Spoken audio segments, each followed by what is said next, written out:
was young, I was limited to what games I had access to, due to financial reasons and also the pure lack of power my first computers had. I started off with an old Tandy that ran Windows 3.1 and DOS Shell. Yeah, that takes me back. My second computer was an IBM Ativa that contained Windows 95, and that's how I remember playing this game. Raptor Call of the Shadows is a 2D vertical shooter. There's about 27 stages, and there used to be a shareware version that allowed you to play the whole first campaign. Of course, this locked out the other two more difficult ones, but I used to play the shit out of Bravo Sector. You play as an unnamed pilot that goes around several stages blowing up enemy ships and buildings. That's right, the environment is totally destructible. You even get about $50 per square destroyed. It may not seem like much, but it does add up quickly. Anyway, each stage works the same way. You start the stage, you blow up anything in your path.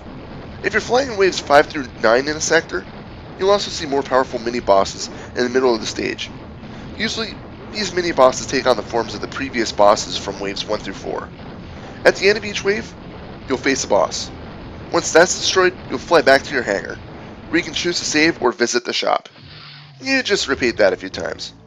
Once you complete all of the stages in one difficulty, you'll start back at the Bravo sector, but on the next difficulty setting. The best part is that you keep all of your money and equipment when doing this, so if you start off on normal, you'll easily have enough cash to get through the elite setting, which can pose a true challenge. As much as I want to talk about the weapons first, I think I want to harp on the graphics before that. If you haven't noticed yet, open your freaking eyes, because the visuals on this game are freaking amazing. The environments are a great mix between dull, barren wastelands and vibrant jungles. There's a few night stages where it seems like you're flying through a populated city. When you destroy buildings, you see lingering fire and sparks. When a boss or mini-boss is destroyed, a wave of particles is thrown from the center of it due to the explosion. But probably the best visual feature of the game is the insane level of detail on the planes. The game was released in 1994, and I would go on a limb and say that this game still looks better than some of the games that are released in more modern times. I mean, look at these ships! It looks like each one was handcrafted for the game to look as believable as possible. It almost makes me feel bad for blowing them up. Almost. Now, since it's a 2D shooter, you're going to need to have weapons, and for that, there's plenty of them. First, enemy ships won't drop weapons. Instead, each one destroyed nets you some cash. On occasion, ships will drop little yellow power cores, which can be picked up for some extra pocket change. You can also find little white capsules or drop ships that contain energy, shields, smart bombs, weapons, or a cash pickup. If you pick up a weapon that you already own in this way, you can sell the extra one back at the shop. In any case, the shop contains over a dozen additional weapons that you can equip. Some of them, like the plasma cannon or the micro missiles, are permanently equipped and don't need to be selected.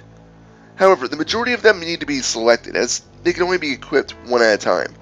They all have their pros and cons, but chances are you'll probably save up to buy the auto cannon first. Save a little bit more money to buy the laser turret, both of which automatically chooses a target to fire at, as opposed to firing straight ahead. The biggest downside is that the auto cannon doesn't hold a ton of power, whereas the laser has power but doesn't attack ground targets. Finally, after you have those, it might be a good idea just to save up for the twin laser, at its near $2 million price tag. Yeah, it's very expensive, but because it destroys almost every enemy in one blast, it's easily the best weapon in the game. That's not to say that there's other weapons that you shouldn't be using though. The ground weapons have their uses, but I tended to avoid them. The first weapon you obtain is the air-to-air missiles, which will do wonders in the beginning of the game, but quickly get outclassed when you obtain the dumbfire missiles or the missile pod. In that respect though, the dumbfire missiles strike both ground and air targets, so it's not always the best choice if the screen is littered with destructible objects, because it may hit any buildings in your path as opposed to the hostile aircraft in front of you. In any case, it takes a good few playthroughs to experiment with weapons to learn which one works for you with your playstyle. Perhaps the biggest downfall of the game is the redundancy of the bosses.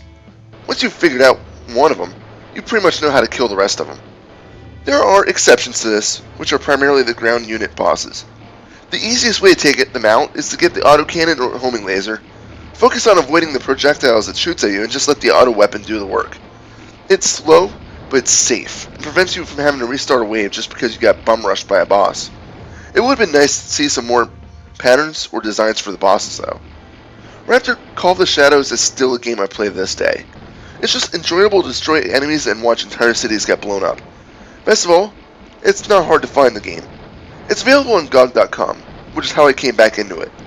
If you're into scrolling shooters, definitely check this one out, because it's easily one of the best. Final score? 9 out of 10.